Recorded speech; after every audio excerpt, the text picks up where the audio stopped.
Former reality TV star Stephen Bear made £22,000 from uploading a sex tape to OnlyFans of himself and Love Island star Georgia Harrison, who was being filmed without her knowledge. In March of last year, Bear was found guilty of voyeurism and disclosing private sexual photographs and films at Chelmsford Crown Court.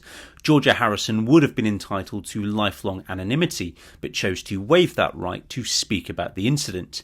Bear was subsequently given a 21-month custodial sentence and was released at the halfway point, as is standard for sentences of 2 years or more.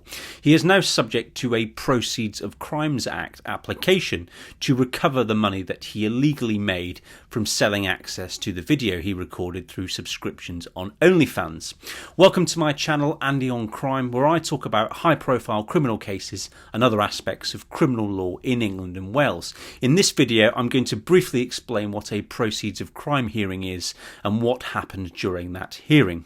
The Proceeds of Crimes Act 2002 gives authorities, including the Crown Prosecution Service, the powers to seek to confiscate an individual's assets gained through illegal criminal activity so that crime doesn't pay. In most situations, confiscation takes place after a conviction. Once an individual's assets have been seized, the next step in the Proceeds of Crime Act process is to determine how much an individual will repay under a confiscation order.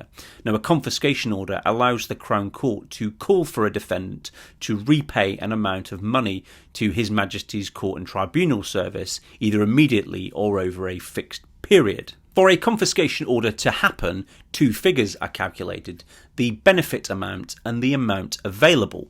Now, the benefit figure is the amount that the defendant has gained because of their criminal activity, and the available amount is, as the name suggests, the assets or property that the defendant owns at the time of the prosecution.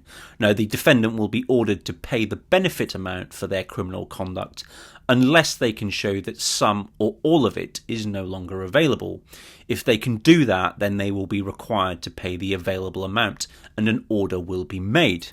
Now, the Crown Court will also fix a period of imprisonment to be served if the defendant fails to pay the confiscation order. The length of the sentence is fixed by reference to the amount of the confiscation order, and the sentence is called the default sentence.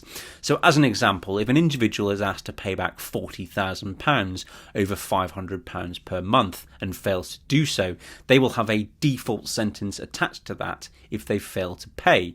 They will still be required on completion of that default sentence to pay the remaining amount. Now, they will be given several chances to pay, and they will have hearings where they can explain why they can't pay it, such as financial difficulties or other reasons.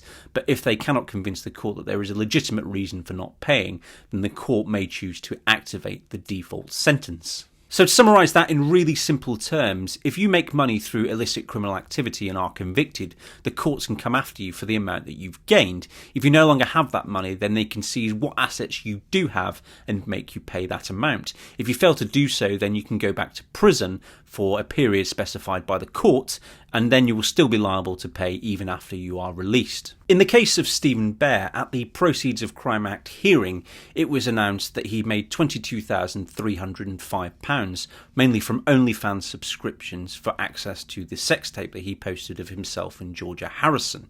Now, at that hearing, it was announced that he had about £60,000 in a house and not much else in terms of assets, and the case was adjourned to allow for a contribution from Georgia Harrison, who is featuring on Love Island All Stars at present. At the next hearing, it will likely be agreed what the benefit amount is, and then what the available amount is, and then a confiscation order is likely to be ordered against him. Separate to this, Georgia Harrison brought civil proceedings against Stephen Bear, and he was ordered to pay more than £200,000 in damages to her, but it was announced during the Proceeds of Crime Act proceedings that none of that had yet been paid. That's all for this video. If you do have any comments, then please drop them down below.